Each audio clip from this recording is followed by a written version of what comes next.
Asik. Gue diemin aja biar lu ngomong dulu gitu kan, gue Udah ngomong sengaja. dari tadi, mati gaya udah. Biarin aja. Makasih waktunya ya, men. Sama-sama men. Gimana gimana? Gimana semuanya sekarang di sana? Iya sama aja kayak gini-gini aja. Ini istilahnya hari weekend yang berkepanjangan istilahnya. Weekend yang berkepanjangan. Banyak banget koleksi sneakersnya ngomong-ngomong, men. Ya sengaja men biar kelihatan. Hmm. Enggak, ini plain soalnya gue kan sering banget kan kayak live itu terus gue ngeliat ini plain banget putih ya, gue taruh aja di situ. Hmm. Keren, keren, keren. Nah, sekarang mau nanya nih, kita ngobrol-ngobrol ala waktunya nggak banyak. Kita ngomongin goal setting.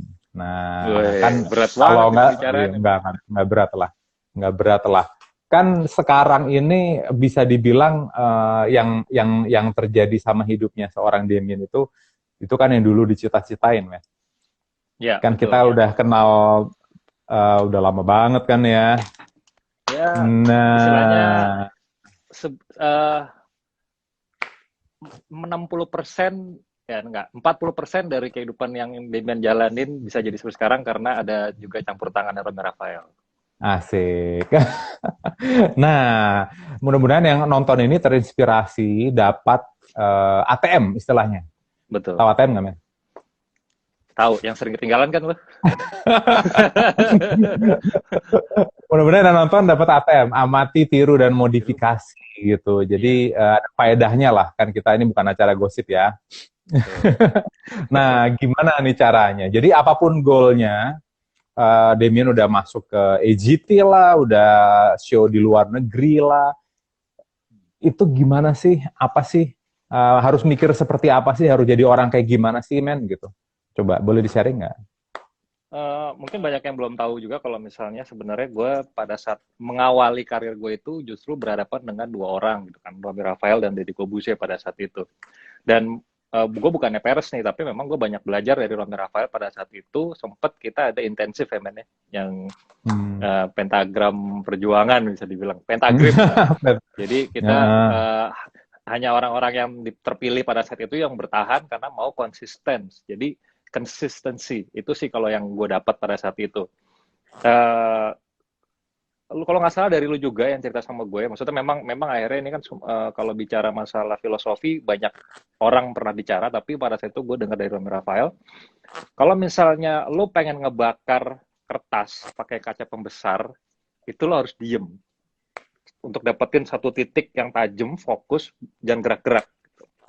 Dan hmm. itu akhirnya mungkin unconsciously keterima dalam bawah sadar gue dan akhirnya bisa gue jalani terus sampai sekarang. Jadi uh, mungkin banyak pesulap atau misalnya banyak orang lain yang ya nggak usah banyak orang nggak usah ngomongin pesulap lah. Temen gue sendiri pun kadang-kadang bilang, Demian lo nggak pengen kerjaan lain selain sulap, umur lo bisa sampai berapa main sulap, lo cuma bertahan berapa lama di entertain gitu kan. Banyak omongan-omongan yang akhirnya mungkin bisa aja kalau gue memang insecure dengan posisi gue bisa aja yang ya juga ya gitu. Tapi gue yakin gitu, gue yakin dengan apa yang gue jalanin sekarang dan gue harus fokus karena seperti kata Bruce Lee gitu kan, lebih baik lo ngelakuin satu hal yang sama berkali-kali sama bertahun-tahun dibandingkan lo ngelakuin hal yang berbeda-beda, misalkan ada, sorry kalau nggak salah, satu pukulan Jurus, tapi selama jurus setahun, ya. ya Nah, satu pukulan yang nah. sama selama bertahun-tahun sama latihan jurus banyak sama bertahun-tahun, itu lebih lebih ditakutin sama Bruce Lee lah orang yang ngelakuin satu hal Hmm. yang sama bertahun-tahun. Nah itu ya Hmm. akhirnya gue terapin juga ke diri gue gitu. Ya gue fokus aja sama diri gue sendiri dan Hmm. berusaha yang gue sering banget hadapi itu adalah gue harus yakin dengan pilihan gue sendiri. Jangan sampai akhirnya gue terkecoh karena menurut gue ya sesuai dengan pengalaman gue lah. Gue ngambil dari pengalaman gue pribadi yang simple things saja. Kalau misalnya gue beli baju, gue suka nanya mau yang merah apa yang biru bagusan ya. Gue serak yang biru, tapi gue nanya orang gitu karena gue ragu merah atau biru. Akhirnya orang itu bilang merah, merah ya, gue beli yang merah. Berapa yang tahu gitu gue beli yang biru. Hmm. Itu Hmm. hal simple gitu. Apalagi ketika bicara masalah kehidupan yang bukan sesimpel lo yang menyesali yang tahu gitu gue beli yang merah, kan nggak bisa gitu kan. Hmm. Itu sih men, Hmm. consistency Hmm. akhirnya yang gue terapin. Hmm. Nah, dulu terinspirasi siapa itu, men, menjadi ilusionis kan? buat teman-teman yang nonton ini nggak tahu, sleight of hand-nya Damien tuh kan jago main koin, apalagi kan dulu kan. Enggak lah. Jago Itu. Rafael lah. Kartu pocketnya masih pengen gue mainin sampai sekarang tuh.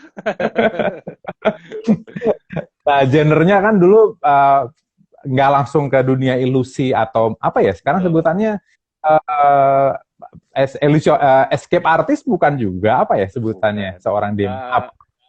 Gue akhirnya nggak tahu kenapa dapet julukan nih men. Ini yang bikin bukan gue nih ya. Kelihatan nggak sih? Tuh. Nggak kelihatan Nih. apa itu. Extreme Illusionist. Kebalik lagi tulisannya. Oke, Extreme Illusionist ya. Oh, sih.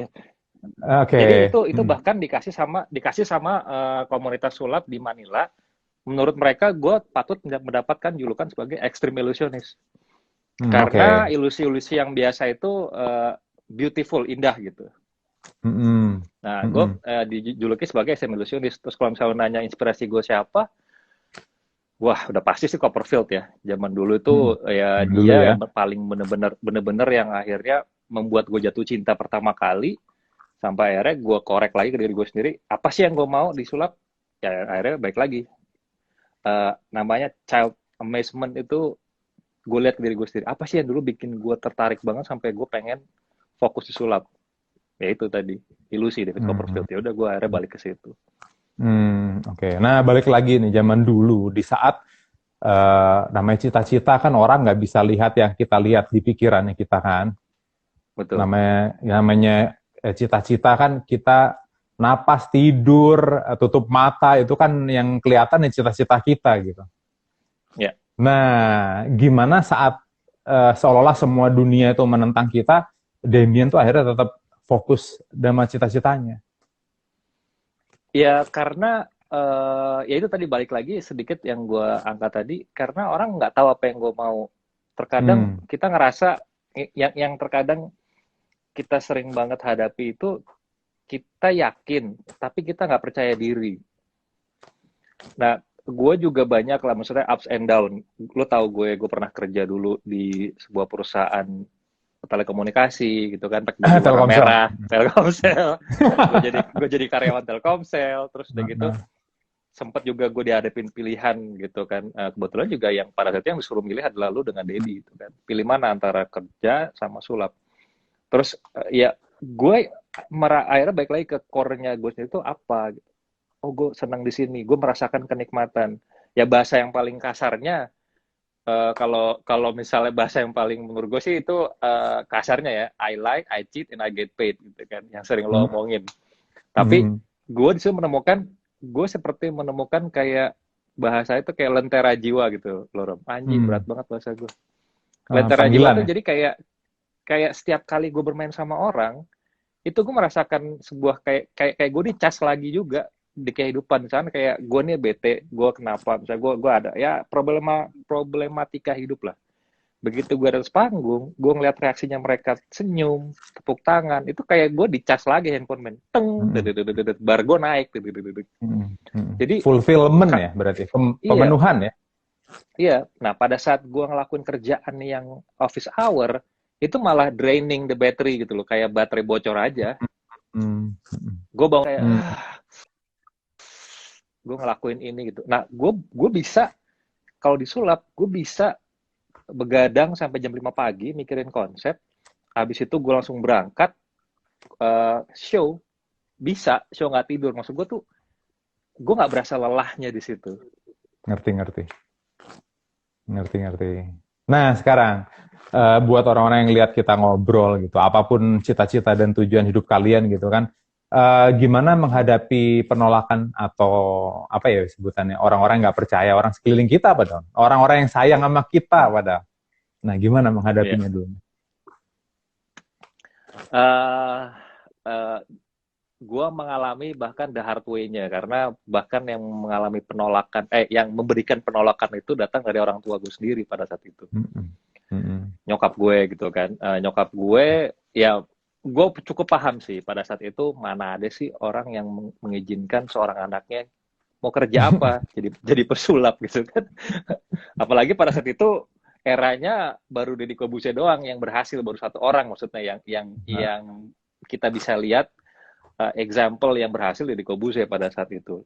Dan gue sok-sokan memutuskan bahwa gue mau jadi pesulap. Nah, kalau kita balik lagi eranya mundur lagi, yang pas gue lagi hobi-hobi sulap, baru main, setiap kali main, terus kalau deket-deket mau ujian, diambil nyokap gue, disimpan gitu. Jadi kayak, rejectionnya pada saat itu berat banget, karena orang tua sendiri. Kalau teman mah it's okay gitu. Ini orang tua langsung yang lu pada saat itu gue hidup setiap hari. Cuman ya gue mencoba untuk, ya mungkin sekarang gue sudah bisa mengerti maksudnya orang tua gue. Cuma pada saat itu gue mencoba untuk, karena gue tidak ada pilihan, bahasa yang paling bisa dimengerti pada saat itu dengan gue adalah ya karena gue masih tinggal di sana, ya I follow their rules. Karena gue tinggal di sana. Kecuali kalau gue mau keluar dari rumah, gue bisa hidupin diri gue sendiri, mungkin lain lagi gitu kan. Cuma gue mau tinggal di rumah nyokap gue. Ya udah, ya gue ikutin, as long as they're happy, ya gue ikutin. Tapi ya lo tahu gue kuliah berapa tahun? 10 tahun kan? Iya betul. Gue kuliah 10 tahun sambil nyambi juga show, sambil nyambi juga jadi konsultan. Jadi, nah di situ gue berusaha untuk win-win solution. Tapi in meantime gue pelan-pelan ngebuktiin sama nyokap gue kalau apa yang gue ambil itu bukan sebuah kayak gue hobi doang gitu. Karena kan yang mereka takutkan itu hobi sesaat, men. Gue lagi suka main basket, habis itu takut, paling setahun 2 tahun berhenti. Gue lagi suka ini ya setahun. Nah, yang ditakutkan mereka kan pasti itu. Mereka juga, mereka takutkan adalah gue salah mengambil pilihan karena gue masih kecil. Gitu. Jadi, ya gue pelan-pelan gue buktiin, sampai akhirnya gue bisa kuliah dengan bayar dengan duit sendiri. Terus gue akhirnya sama sekali nggak pernah minta duit sama nyokap gue, dan nyokap gue mulai, oh ini kayaknya he's getting serious nih. Gitu. Pelan-pelan, sampai akhirnya nyokap gue ngizinin gue punya acara TV segala macam udah jalan.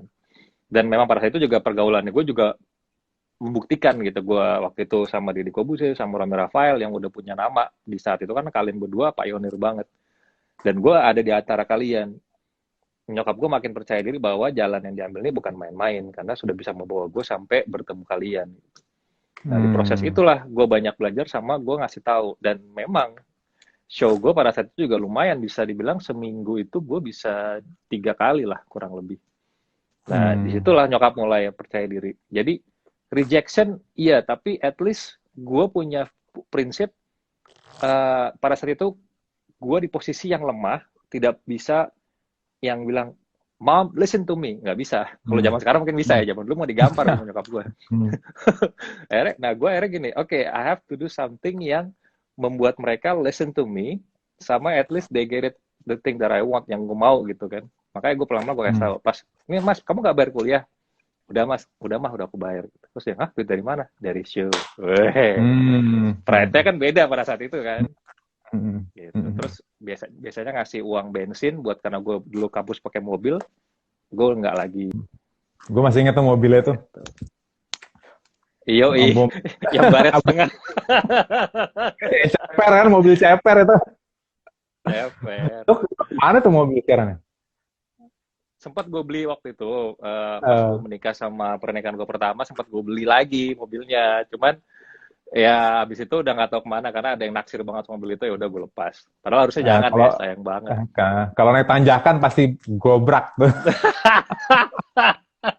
Yang disuruh turun dulu semuanya, ingat nggak? Iya benar. Kalau nggak salah cendela yang kiri nggak bisa turun apa nggak bisa naik gitu. Iya. Kanan, cendela kanan gue. Yang kanan ya. Nah sekarang kita kan produk dari gimana ya bilang? Kita kan produk dari dikit lagi telat lahir, mungkin bukan milenial kali ya. Zaman dulu kan informasi tidak ya. Informasi zaman dulu kan nggak segampang sekarang ya, men ya. Betul.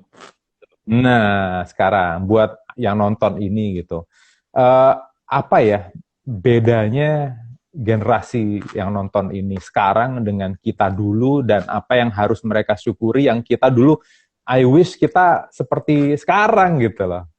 Gitu sih. Jadi mereka biar tahu dulu kita susahnya gimana gitu. Kalau gue tidak, sampai detik ini belum pernah ada ngerasa kayak I wish gitu. Karena gue merasa bersyukur banget dilahirkan di momen itu, pada saat tahun itu, dan gue bener-bener yang ngerasain digembleng sama Dedi, sama elu. Karena to be honest, gue yakin anak-anak zaman sekarang kalau mengikuti pelatihan yang gue kasih ataupun Deddy Kobuse latih, they are quitting. I'm 100% sure they already quitting. Jadi kayak, oh gue gak main stop lagi, udah yakin banget deh. Di blok WhatsApp-nya lu, men. Iya, ya itu kalau gue akhirnya merasa gue mensyukuri itu karena gue terlahir dengan punya jiwa, ya bahasa Pak Maesa lah, jiwa gue tidak tempe gitu kan. Gue itu tipe kali kalau misalnya gue ditampar atau gue dipukul jatuh, gue bangun lagi, gue yang kayak sebentar, lu kenapa nampar gue gitu. Jadi gue nggak cengeng berarti ya? Iya, nggak cengeng. Karena kalau misalnya kalau zaman sekarang, gue tidak bilang semua orang, tapi beberapa dari yang gue ketemuin, sampai ada juga yang karyawan gue, kan gue kan sering banget meng-hire karyawan-karyawan baru supaya gue selalu fresh kan. Jadi gue ngerasa diri gue sudah tua, walaupun memang physically bukan, tapi kita bicara masalah otak lah. Pasti ada kinerja makin lama makin menurun. Makanya gue selalu meng-hire yang muda-muda supaya gue diisi lagi. Nah, gue sering bertemu sama mereka gitu. Gue bahkan mungkin ya, gue memperlakukan mereka seperti layaknya gue diperlakukan sama kalian gitu. Jadi maksudnya ya gue keras karena gue yakin hasilnya bagus. Tapi ternyata malah bukannya mereka jadi bagus, bukannya dia well polished, malah mereka mundur. Gitu loh, men. Jadi kayak itu yang gue temuin. Bukannya gue menyamaratakan semua orang, tapi sense of strugglingnya tuh makin berkurang. Yang era sekarang yang gue lihat dan yang gue temuin. Jadi kalau kita kan maksudnya gue misalkan dikasih tahu sama lu aja, mainan lu cemen jelek banget, mainan apaan tuh?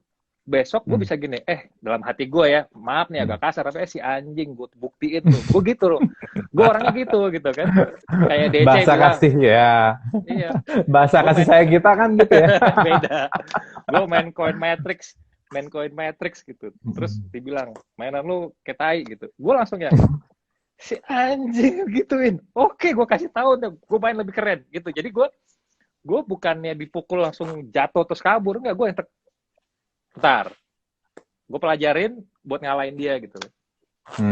Gue orangnya gitu. Nah mungkin ya gue sih yakin di antara beberapa yang milenial sekarang mungkin punya masih ada yang kayak begitu, tapi bisa hitung pakai jari mungkin. Dan kalau misalnya kelebihannya sih banyak tahun sekarang. You name it, lu tinggal search. Misalkan Romy Rafael megang kartu, dilihat, kelihatan. Kalau nggak apa tuh, misalkan poster di belakang, The Prestige. Sambil nonton mereka googling, The Prestige itu apaan sih? Dapat informasi, dia komen, wih, posternya keren om, yang cerita tentang sulap ya. Padahal mungkin mereka nggak ngerti apa-apa gitu, tapi mereka bisa seolah-olah mengerti. Can you imagine ketika ada kita benar-benar eager banget untuk belajar, terus dengan source yang ada depan mata semua, itu pasti akan lebih banyak mengalir. Dan gue mungkin gue bisa lebih jago berapa kali lipat dibandingkan gue yang sekarang, kalau misalnya era sekarang dipermudah ada di zaman dulu gitu. Kita beli buku aja gue nitip lu karena apa, lu punya kartu kredit bapak lu pada saat itu. Ya kan, gue nggak punya kartu kredit, duitnya ngumpulin dulu lagi ya, man. Iya, kita ngumpulin dulu duitnya kita, ngumpulin ada nanti, men, gue itu ya bayarin, ntar gue nyicil gitu kan. Maksudnya hal-hal kayak gitu. Yang itu mungkin gue yang plus minusnya gitu, yang terjadi di masa sekarang gitu. Goodnya semua tersedia, badnya justru malah dengan semua yang tersedia malah membuat kita jadi malas. Gitu. Ya yang kita pernah bahas dulu lah. Ya gue ngerasa ini juga berlaku, gue pelajarin di gym. Gue kadang-kadang, gue entah kenapa, gue lebih senang nge-gym di sebuah mall dibandingkan waktu itu gue di apartemen ya. Gue punya apartemen, di bawah ada tempat gym. Kenapa? Padahal kan nggak ada, gue bisa ya tiap hari di bawah gitu. Tapi ternyata satu hal yang mudah itu membuat kita malah males. Kalau gue begitu pada saat gue nyetir ke mall gitu kan, misalnya Gandaria City, udah sampai sana, naruh tas, itu udah di mindset gue gini, you already go far away, jauh ya dari rumah ke sini, terus lu nggak apa-ngapain, come on man, work your ass off, let's go. Gitu. Oke. Nah sekarang kita udah berapa lama ya, 2 bulan ya di rumah mulu ya? Gua udah 40-an hari lah. Nah makanya itu, udah gendut. Oh iya gendut. Naik berapa kilo? Belum hitung, nggak mau gue. Belum. Nah, anyway, mau nanya gini, gimana ngelewati hari-harinya gitu, biar nggak jenuh gitu, biar tetap terinspirasi. Kalau Damien, seorang Damien itu gimana sih ngelewatin hari-harinya, biar tetap terinspirasi nggak jenuh gitu. Gue ngelewatin hari-hari gue dengan mencoba untuk selalu produktif dengan cara ya gue creating ideas. Terus gue juga Heeh. sering senang banget kan bikin mainan-mainan close up kecil gitu kan, mainan buat di Instagram. Itu sih yang ngebikin gue untuk apa ya selalu bekerja otak gue, karena gue sempat ada momen ngerasa bahkan hal simple things yang gue lakukan terus gue suka lupa, gue tadi apa ya. Jadi kayak diajak ngobrol, misalkan nyebutin nama aja, nama orang yang baru kesini 3 hari yang lalu, itu siapa nama orangnya gitu. Jadi kayak gue ngerasa my brain doesn't work functionally gitu. Wah, nggak bener nih, gue ngerasa wah nggak bener nih. Ini kalau gue terlena diam gini aja bisa kacau gitu ya. Gue ya Mm-mm. keep myself busy dengan ngapain kek. Ya, gue nganggap sebagai ini adalah waktu di mana gue dikasih libur, maksudnya mindset gue ya, gue dikasih libur untuk mempersiapkan nanti tour yang akan padat. Itu aja mindset gue. Jadi gue selama gue bisa banget ngerjain apapun yang coba gue kerjain. Gue bikin konsep apapun. Ya sketch masalah ilusi, gue udah pikirin semua. Karena Mm. gue bayangin gini, oke, once nanti COVID ini selesai, pandemik selesai, tiba-tiba masyarakat ini lagi haus hiburan. Tiba-tiba Mm. ada klien atau misalkan ada promotor yang Mm-mm. let's go kita bikin tour 10 kota. Gue nggak bukannya langsung wah gimana nih, wah nyari, nggak, gue udah Mm. siap karena selama Mm. 40 hari ini gue udah nulis apa yang mesti gue Mm. perbuat. Oke. Bukunya digital atau notebook buku biasa? Kalau gue lebih seneng notebook. Asik. Nah, Nah, ada sekarang nih gini ada nih nih. Nah, ada nih ada nih apa ada nih nih boleh baru mau ditanya? eh, eh. Wah, keren. Kalau Tapi zaman gue hanya dulu, nih kayak gini contohnya nih, ide gue tulis jauh aja, jauh ya, jangan uh, susah di zoom yeah. nanti. Terus kayak Kayak di film ini men, kalau lu lihat filmnya The Prestige. ya terus Iya. gue gambar. Oh, itu yang kemarin diceritain itu ya? Bukan, ini yang baru, Oh, ide bukan. baru, Submerge. Asik. Nah, ini yang udah Hmm, lama ya, nggak apa-apa lah gue kasih lihat. Jadi keren, gue keren, gambar keren. ide-ide, gue gambar semua. Sampai kalau misalnya gue punya waktu, gue bahkan gue sketch man pakai aplikasi Hmm, keren, keren, keren. gitu. Itu yang gue Mm-mm. lakukan. Nah, sekarang kalau ketemu anak-anak yang baru-baru lah ya, Hmm. kan gue pernah lihat poster tuh men. Hmm. Sekarang zaman sekarang orang pegang kamera DSL udah ngakunya fotografer. Iya. Terus di bawahnya ada kalimat gini, ibarat monyet dikasih kamera udah ngakunya fotografer gitu.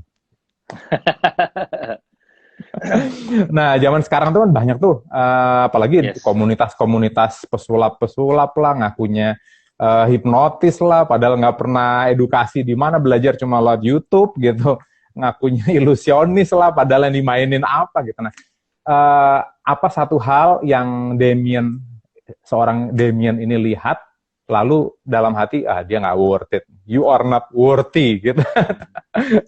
Lu nggak level nih, nggak masuk. Nah, apa yang lu lihat nih?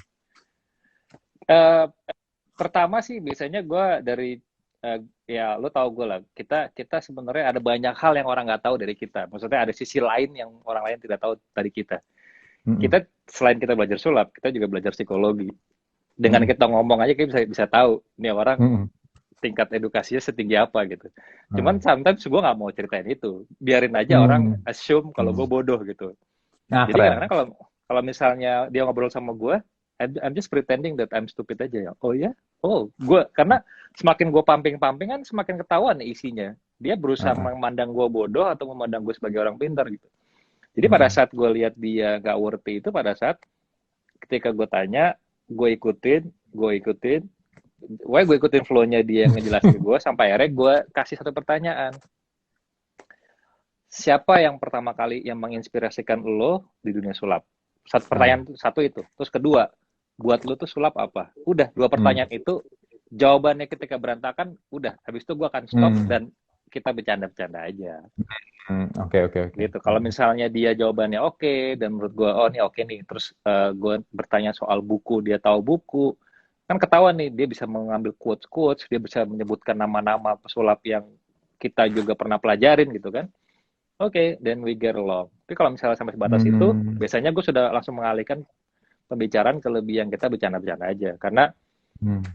gue tidak dalam ranah yang uh, apa ya, kayak gue lecture, gue bisa nih langsung berdebat, berdiskusi. Tapi kan dia ranah, gue nggak tahu dia ngomong gitu bersedia untuk menerima masukan dari gue atau Hmm. enggak.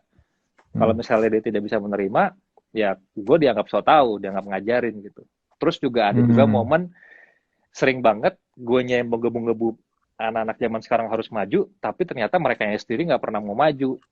Hmm. Hmm. Mereka kan Ngerti, ada ngerti. jadi kayak, ya lu sering bilang lah ke gue juga zaman dulu, ini buat lu kenapa gue jadi gue yang semangat gitu. Hmm. Ada, nah Hmm. itu pun tuh gue ngerasa sampai, damn, gue ngerasain rasanya udah Rafael dulu. Jadi di situ momen itu sampai akhirnya gue yang ya udah, ya gue sudah bisa melihat gitu kan. Tapi gue akan nggak pernah berhenti ngebantu mereka. Makanya gue bikin YouTube gue segala macam, karena kita tidak bisa memaksakan. Ya ada, ya sistem keranjang sampah dan juga filosofi yang lu pernah cerita sama gue ketika ada bintang laut di pinggir pantai ada banyak banget, terus ada dua orang, yang satu berusaha untuk ngambil, dilemparin satu-satu, satunya bilang ngapain men, lo akan bisa nyelamatin semuanya, at least I save some. Hmm. Ya Oke. banyak yang begitu, tapi at least gue berusaha memberikan sebuah jalan buat mereka yang mau benar-benar serius, karena kita nggak bisa menyamaratakan mereka semua nggak worthy. Karena di Hmm. antara yang tidak worthy pasti ada satu yang ngumpet nggak kelihatan dan justru mereka yang serius. Nah, gue fokus ke itu Hmm. aja. Hmm. Oke. Nah, sekarang ngomongin performance, masih ngalami stage fright nggak sih? Apalagi waktu go internasional kan di panggung membawa nama Indonesia itu kan. Ya, Nah, itu gimana? Masih ngalami pasti nggak? Gimana selalu. Itu ngatasinnya? makanya mungkin beberapa orang masih berpikir, wah Demian udah sering perform pasti bisa lah melewati dengan mudah. No, sama aja. Gue ataupun Romy Rafael, kita juga pasti ngerasain deg-degan yang sama. Cuma bedanya, we know how to overcome. Itu Hmm. doang. Nah, kayak gue biasanya yang gue lakukan kalau misalnya gue kayak begitu, Rom, gue nggak tahu ya, ini ada habit yang agak lucu gitu. Di riders gue ada tulisan bahwa harus sedia 6 coklat KitKat. Semuanya harus 6 sih, 6 air minum, 6 ini. Jadi memang sengaja dibuat 6 karena you know gue suka angka 6. Hmm. Hmm. Tapi ada 6 coklat KitKat harus disediain di belakang panggung. Terus sama gue biasanya menyempatkan diri gue untuk berjalan ke belakang panggung dan ngintip. Misalkan ada tirai itu gue ngintip dulu penonton gue. Hmm. Karena gue banyak belajar, terus gue lihat baca buku. Sebenarnya hal yang paling ditakutkan manusia itu adalah ketika dia tidak tahu akan dealing with siapa gitu. Hmm. Di film Superman, ya kan DC, apa Superman yang kemarin itu kan, orang akhirnya berusaha untuk melawan Superman karena dia takut one day against manusia, si Superman itu. Karena manusianya nggak tahu sejauh mana nih kekuatan Superman, takutnya nggak bisa dikontrol. Nah, itu dia. Gue menerapkan itu di diri gue. Jadi pada saat gue lagi mau perform, kan kita kan deg-degan karena kita nggak tahu kita akan berhadapan dengan siapa, penontonnya akan rough audience, tough audience, atau yang santai gitu. Tapi pada saat kita udah on stage, 10 menit pertama langsung tenang, langsung kita bisa take control everything. Jadi Hmm. gue berusaha untuk mempersempit waktunya gue di panggung deg-degannya dengan ngintip dulu penonton gue seperti apa. Oh, ngelihat, oh, kayak gini tuh orang. Jadi pas pada saat gue naik ke atas panggung yang harusnya butuh 10 menit deg-degannya di atas panggung dulu, tapi ini paling cuma semenit 2 menit karena gue udah ngeliat Hmm. muka-mukanya nih gitu. Oke. Nah, ada kata-kata yang bilang gini kan, uang dan popularitas itu hanya memperbesar yang ada di dalam diri orang gitu. Kalau orangnya sombong kan belagu ya tambah besar gitu karena apa yang berubah sih dari Lumen gitu, dari sebelum dulu banget, zaman dulu kita di Roti Bakar Edi, inget ya, malam-malam gitu kan. Zaman ATM gua ketinggalan terus. Nah, sampai akhirnya Damian go internasional gitu. Apa yang berubah, apa yang stay the same, apa yang wah ini udah merubah gue nih gitu. Kira-kira apa? Gue ngerasa sih sempat gue bicara dari sisi gue berusaha jujur dengan diri gue sendiri ya.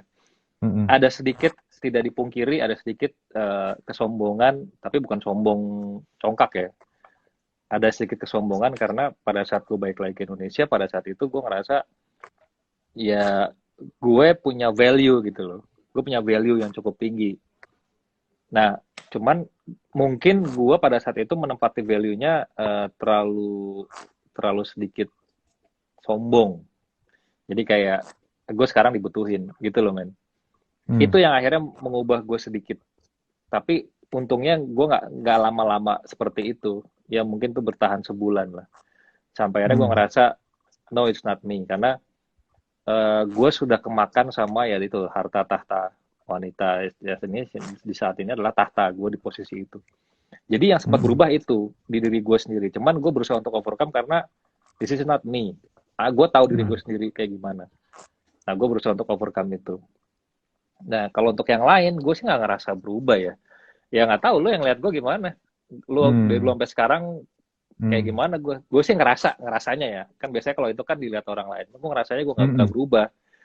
Yang paling bikin jadi berubah kelihatan banget, gue semakin introvert aja orangnya.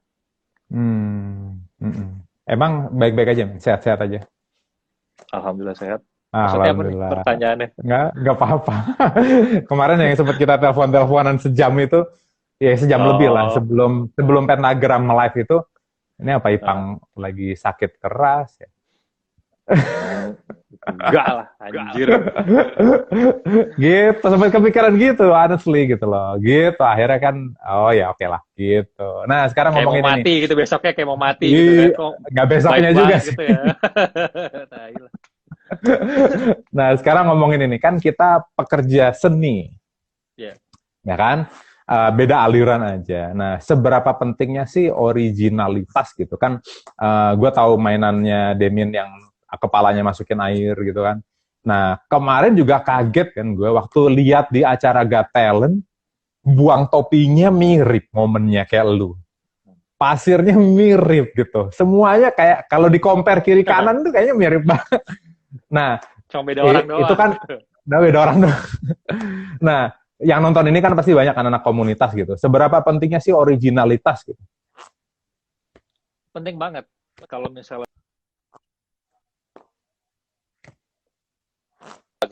sambil gue cas ya. Okay. Jadi gue merasa penting banget. Penting banget karena disitulah lo akan memiliki recognition dari publik gitu. Kayak ini sebuah tips dari buat teman-teman ya. Pada saat itu gue di eranya gini ya, walaupun Romy Rafael dan Deddy Corbuzier teman-teman gue gitu, tapi di saat itu eranya pilihannya adalah gue mau ditawarkan punya acara TV, atau pada saat gue keluar dari Pentagram pada saat itu gue dihadapkan oleh dua sosok yang sudah booming banget dan sudah terkenal di Indonesia, which is Deddy Corbuzier dan Romy Rafael. Kalau gue menjadi the next Deddy Corbuzier atau the next Romy Rafael, gue udah pasti nggak akan bisa. Karena they already taken. Sosoknya sudah kuat, Deddy Corbuzier sudah kuat. Jadi gue nih berbicara pada saat itu sebagai seorang bisnis ya. Jadi orang memikirkan sebagai bisnis. Karena as you know, show and business. Jadi pada saat gue ngelihat apa yang tidak bisa dilakukan oleh Romy Rafael dan apa yang tidak bisa dilakukan oleh Deddy Corbuzier. Nah, kalau misalnya gue bermain agak-agak mental, anggaplah pada saat itu gue terusin bizarnya gue, itu akan ada keromi-romiannya, ada kededi-dediannya. Tapi I have to become something yang original yang orang belum pernah lihat di Indonesia. Makanya gue tetap kekeh dengan gue main ilusi, jadi ilusionis. Gue cari mainan yang Romy Rafael dan Deddy Corbuzier tidak bisa. Gue lihat semua videonya ya, which is sebenarnya gue tidak literally lihat ya, tapi gue tinggal track back karena gue pernah juga bantuin Romy Rafael, pernah bantuin Deddy Corbuzier. Gue tahu bagaimana kita syuting di belakang panggung, gue tahu. Jadi gue cari apa yang lo nggak pernah mainin sama yang Deddy nggak pernah mainin. Gue sudah menemukan di mana pada saat itu kalian tidak pernah bermain mainan yang visual dan juga ekstrim. Ekstrim means kayak tangan nembus kaca, badan tembus meja, itu kalian nggak pernah ngelakuin gitu. So solid ya. Lo dan Deddy ya, solid. Lo dan Deddy sudah looks mistik. Gue mau ganteng. Asik. Jadi Buat yang nonton, it, kalau nggak tahu ya, lu kan dulu Abnon ya, Abnon tahun berapa ya? Abang Abang None, None Assalamualaikum tahun berapa? 2002. Mewakili mana Ini tuh? pakai anting gara-gara lo inget nggak Ingat bajingan? ingat. Katanya Mewakili lu mana rumah dulu gue terlalu Abnon? manis, anjir. Kepulauan Seribu. Nah, berarti kembali lagi, seberapa pentingnya originalitas dan nggak niru itu gimana menurut seorang Damien tuh? Itu sangat penting karena ya tadi gue bilang akhirnya lo punya recognition suatu hal yang solid itu punya lo gitu. Dan Mm-mm.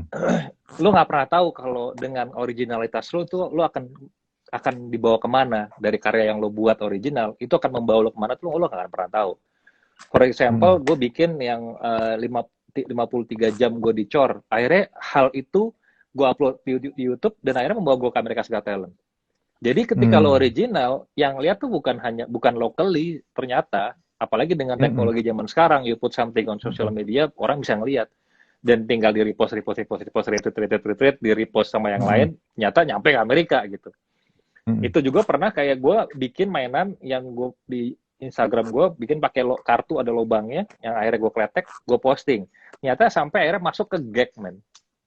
Diposting sama gag. Maksud gue, itu sebuah contoh yang konkret banget, bukannya gue ngarang-ngarang ngecap karena gue nggak pengalaman, tapi hal yang originalitas itu lo akan merasakannya nggak hanya di locally di Indonesia doang. Itu bisa Mm. membawa lo menjadi suatu hal yang di luar negeri. Mm-mm. Dan kita nggak pernah tahu ternyata lo diundang EGT, Asia's Got Mm-mm. Talent, atau apapun itulah. Hmm. Nah, sekarang gimana, men? Perasaan lu saat saat show, misalnya main apa ya, Russian roulette lah atau main apapun rutin, mungkin satu joke, satu kalimat, satu bit of business gitu. Nggak berapa lama diambil sama orang lain gitu. Gimana Hmm. pendapatnya, Demian? Hmm, hmm, hmm. It's not always the easiest part sebenarnya sih. Kalau misalnya itu orang depan gue sih langsung cedak. Enggak. Maksud gue gini, apa ya? Ada satu momen yang gue akhirnya mencoba baru-baru ini sih sebenarnya lebih tepatnya, yang gue berusaha untuk menerima. Emang agak sulit, tapi buat gue ternyata kita nggak bisa berbuat apa-apa. Kita berusaha mengedukasi, kita berusaha untuk menjelaskan. Tapi mungkin dalam beberapa kasus kapasitas otaknya mereka berbeda-beda gitu. Manusia kapasitas berbeda. Istilahnya kalau handphone ya ada handphone yang lah kelasnya murah Hmm. sampai yang mahal ya iPhone sama yang lain lah gue nggak bisa sebut merek. Nah maksud gue kita tidak bisa memaksakan orang untuk semua beli iPhone dan juga kita nggak bisa memaksakan orang juga untuk beli low class phone. Itu Hmm. sudah kehidupan, it's life. Jadi ada orang yang akhirnya mungkin membutuhkan banget dengan cara seperti itu buat dia legal dan bisa menghidupi keluarganya mungkin yang kita nggak pernah tahu. Akhirnya gue intinya gini, gue akan tetap tidak pernah berhenti menyebarkan bahwa lu tidak boleh, lu harus original, lu tidak boleh niru, tidak boleh copycat. Tapi ketika masih sampai begitu juga, ketika permainan gue itu memang ada law-nya, ada hukumnya, ya gue akan bertindak sebagai pakai hukum gitu. Tapi ke wanita apa-apa ya gue cuma ya udahlah. Semoga berkah aja buat keluarganya dia gitu. Soalnya mau ngapain men? Lu mau marah-marah, mau teriak-teriak. Oke, mungkin dia dengerin. Tapi bukan berarti next time dia tidak melakukan hal itu lagi. Dan Hmm. mungkin akan ada orang seperti itu lagi gitu. Jadi tidak akan pernah habis. Ya itu, ada 50 orang yang suka sama lo dan gue yakin pasti ada 50 juga orang yang gak suka sama lo. Lo akan bisa membuat orang 50 ini suka sama lo semua. Hmm. You lose some, you get some berarti ya. Yes, 100%. Mas, masih inget nggak momen bit of business gitu, rutin Russian roulette-nya lu, volunteer yang maju disuruh tanda tangan, terus Yes, kita brainstorming itu harusnya Bapak tanda tangan yang Bapak baca, begitu dibuka lebar itu ternyata adalah surat disclaimer. perjanjian. Nah, Yes. itu ada yang ambil gitu. Dan waktu Gak usah ngomongin itu. Gue pakai VT aja, ada yang udah pakai ambil juga. VT apaan? Gue sebelum main Russian Nah, Roulette, gue pas mau main kan udah oh, suruh tanda tangan, gue uh, kantongin, gue play VT. uh. Semua yang gagal-gagal gue kasih lihat. Yang tangannya Oh, ya. ketusuk, yang segala macem. Hmm, Maksudnya karena gue pernah ngalamin kejadian itu dan gue mau menularkan takutnya gue main itu lagi ke orang-orang. Jadi gue play gitu. Oke. Itu menurut Damien dianggap nyuri apa enggak sih perbuatan kayak gitu? Apapun alasannya tetap mencuri buat gue ya. Hmm. Dia mau bilang inspired by, tapi buat gue itu mencuri. Oke. Nah, yang di EGT, bukan EGT kali ya, yang orang-orang dari Chinese itu kalau nggak salah, dari Cina ya itu ya. China Got Talent ya. Nah, itu kok bisa gitu ya? Ngetimplek banget itu. Jadi gini, akhirnya kan maksudnya mungkin banyak yang nggak tahu juga, gue dan tim gue akhirnya menelusuri, Rom. Karena gue Hmm. pengen tahu ini sebenarnya bisa dituntut secara hukum atau enggak. Karena sebenarnya semua yang ada di sini, yang punya gue ini itu Hmm. hitungannya sebagai rahasia dagang. Bahasanya adalah Hmm. rahasia dagang. Which is gue tidak Hmm. pernah keluarkan. Kalau Hmm. sampai ternyata print-printan gue di sini match dengan orang di luar sana yang bikin, Hmm. gue bisa anggap dia bahwa dia sudah melanggar hak dagang gue nih, rahasia dagang gue, dan bisa Hmm. dituntut. Gue nggak pernah ngasih Hmm. tahu siapa-siapa kok, lo bisa niru, sudah Hmm. terbukti. Gue mainin di EGT, time code-nya jelas kok, semua orang tahu, gue duluan yang main Betul. gitu. Hmm. Kita pokoknya dari segi hukum kuat banget. Mau di start nih, mau diusut. Dan ternyata sebenarnya di Cina sendiri itu ternyata pada saat mereka beli franchise China Got Talent kan itu sebenarnya by Fremantle. Jadi Hmm. ada American Got Talent, British Got Talent. Nah, mereka tuh ngambil untuk China Got Talent. Dan ternyata pihak Cinanya itu memiliki kayak quote-to-quote rule sendiri. Jadi when it comes itu sudah diambil franchise-nya, hanya 30% wewenangnya dari Fremantle. 70% itu adalah haknya mereka. Mau diubah, Hmm. mau di-custom segala macam. Hmm. Termasuk dengan rules peraturannya. Dan buat Hmm. mereka tuh hanya maunya simple aja. Karena dia ngerasa mayoritas penduduk mereka tidak pernah nonton YouTube, so they assume dengan membawa, gue pengen, karena mainan itu sudah terbukti memukau orang, gue mau mainan itu ada di Cina, dimainin di China Got Hmm. Talent. Hmm. Dibikinin semua, dia cari pesulapnya yang mau. Hmm. Gitu. Jadi sebenarnya sudah buah si malakama juga. Kalau misalnya gue menuntut perusahaannya, itu sudah hitungannya sama si China Got Talent ya, bukan personal orangnya. Orangnya itu Hmm. hanya tools. Kebetulan dia Hmm. mau dibayar dan mainin, tools. Karena dia kan merasa, Hmm. gue dibayar, gue main, dan ternyata gue bisa terkenal dengan mainan itu. Ya dia nggak Oke. peduli di luar Cina gimana, tapi yang penting gue di Cina Hmm. terkenal. Nah, Hmm. akhirnya gue berarti harus head to head sama si perusahaan Cina Got Talent ya men gitu. Which is Hmm. rules-nya beda. Maksudnya di Cina tuh beda. Kalau misalnya yang ya simple things lah, yang paling logik. Kalau memang gue bisa menang, apa kabar Samsung sama iPhone? Oke, Gitu get the aja point. men. Ngerti. Itu perusahaan paling besar men, iPhone sama Hmm. Samsung men, di copy Hmm. plek-plekan, dibajak habis-habisan. Mereka nggak bisa menang Hmm. juga. Hmm. Apalagi Nah, gua. sekarang, oke, ngerti paham. Oke. Nah, sekarang ngomongin what next-nya buat seorang Damien sang ilusionis itu. Maksudnya gini bahasanya, seberapa pentingnya punya goals, punya tujuan hidup. Nah, kebanyakan orang kan hidupnya mengalir gitu aja kan. Yes. Mm-mm. Nah ini baik lagi, gua memang berterima kasih banget sama lu karena lu menempa, lu membuat pondasi yang kuat dari si Damien itu sendiri gitu. Gue terus terang I look up at you banget karena zaman dulu memang lo itu orang yang sangat tersusun rapih. Lo bahkan sudah tahu apa yang mau lo lakukan for the next 5 years. Is it correct? Bener nggak? Betul, Nah, betul. gue belajar itu dari lo. Gue ngelihat I look up at you pada saat itu. Jadi mungkin pada saat gue keluar pentagram setahun gue belum mengerti yang lo maksud. I didn't get the point yang lo maksud untuk lo bikin goal segala macam. Tapi sejalannya waktu ketika gue berdiri sendiri, gue butuh itu. Jadi kayak sekarang pun gue sudah melakukan hal yang sama seperti yang ya nggak sekarang, saya sudah gue terapkan beberapa tahun, tapi gue sudah punya goal setiap kali tahun gue punya goals. Bahkan gue sudah memikirkan 10 tahun ke depan itu gue udah harus ngapain gitu. Dan Hmm. itu yang akhirnya membuat lo untuk punya kayak apa something apa ya kehidupan yang buat dijalan gitu loh.